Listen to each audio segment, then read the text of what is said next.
বিপিএলে আজ কোনো ম্যাচ নেই। গতকাল সিলেটকে হারিয়ে প্লে অফের পথে অনেকটাই এগিয়ে গেছে দুর্বার রাজশাহী। তবে এখনও পুরোপুরি কাটেনি দলটার ক্রিকেটারদের পারিশ্রমিক জটিলতা। তাদেরকে চেক দেওয়া হলেও সেটি আবারও বাউন্স করেছে এবং কোনো অর্থই পাননি ক্রিকেটাররা। সেখানে রয়েছেন রাজশাহী টিম হোটেলে, সেখানে রয়েছেন আমাদের সহকর্মী মামুনুর রশিদ। সরাসরি চলে যাচ্ছি তার কাছে।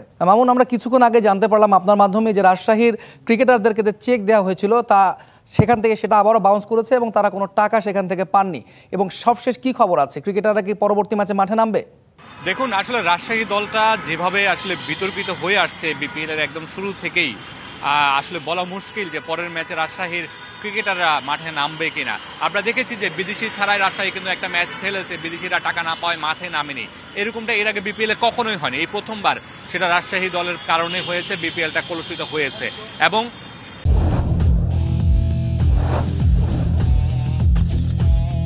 গত পরশুদিন দেশীয়দেরকে যে টাকা দেওয়া হয়েছিল, দেশীয়রা যে চেক পেয়ে মাঠে নেমেছিলেন, সেই চেকটা গতকালকে তারা যখন যান ব্যাংকের মাধ্যমে, তখন তাদেরকে বলা হয় যে এই চেকটা আমরা ক্রস চেক করব।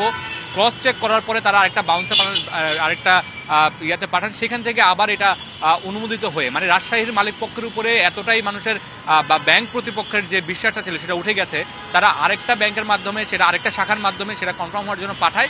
এবং আজকে জানা যায় যে আজকে চেকটা হচ্ছে ক্যাশ হওয়ার কথা ছিল, কিন্তু আজকে জানা যায় যে চেকটা বাউন্স হয়েছে।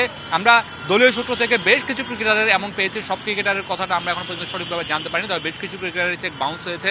এটা নিশ্চিত করে বলা যাচ্ছে যে রাজশাহীর অনেক ক্রিকেটার এখন পর্যন্ত টাকা পাননি। তাই তো আবারও সেই শঙ্কাটা, সেই উদ্বেগটা কিন্তু আবারও জেগেছে যে রাজশাহী ম্যাচে নামবে কিনা, রাজশাহীর ক্রিকেটাররা মাঠে নামবে কিনা। বিদেশিরা কিন্তু ইতিমধ্যে এখনো পর্যন্ত তারা নাখোশ অবস্থায় আছে, সব বিদেশিকে কিন্তু মাঠে নামানো যায়নি।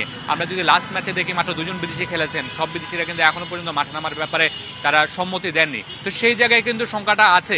আরেকটা বিষয় তহিদ জানি রাখি, শুধু ক্রিকেটাররা নয়, এই ক্রিকেটারদের সাথে যে টিম ম্যানরা থাকে বা টিম বয়রা থাকে, যারা বল এনে দেন বা দলের ক্রিকেটারদেরকে সাহায্য করেন, তারা পর্যন্ত তাদের দৈনিক যে ভাতা ডিএ বলা হয় সেটা এখনো পর্যন্ত পাননি। ক্রিকেটাররা হয়তো বা বড় একটা অ্যামাউন্ট পাবেন, বা ক্রিকেটাররা একটু সামর্থ্যবান আছেন, তারা কোনো না কোনোভাবে তাদের দৈনিক যে খাওয়া দাওয়ার খরচ সেটা চালিয়ে নিতে পারেন। সেটা অনেকের বাসা থেকে আসে বা অনেকে বাইরে গিয়ে খেয়ে নিতে পারেন। কিন্তু যারা টিম বয় আছে, বল বয় আছে, তাদের আসলে সামর্থ্যটা কোথায়? তারা যদি প্রতিদিনের দৈনিক ভাতাটা না পায়, তাদের জন্য তো কষ্ট হয়ে যায় নিজের বাড়ি থেকে টাকা এনে চলাটা। সেই বিষয়টাও কিন্তু আমরা শুনতে পেরেছি, সেই বিষয়টা আমরা জানতে পেরেছি যে এখনো পর্যন্ত ডিএটা পায়নি টিমরা। সবকিছু মিলে রাজশাহী দলটা আসলে একটা বিপিএলকে একটা সার্কাসে পরিণত করেছে।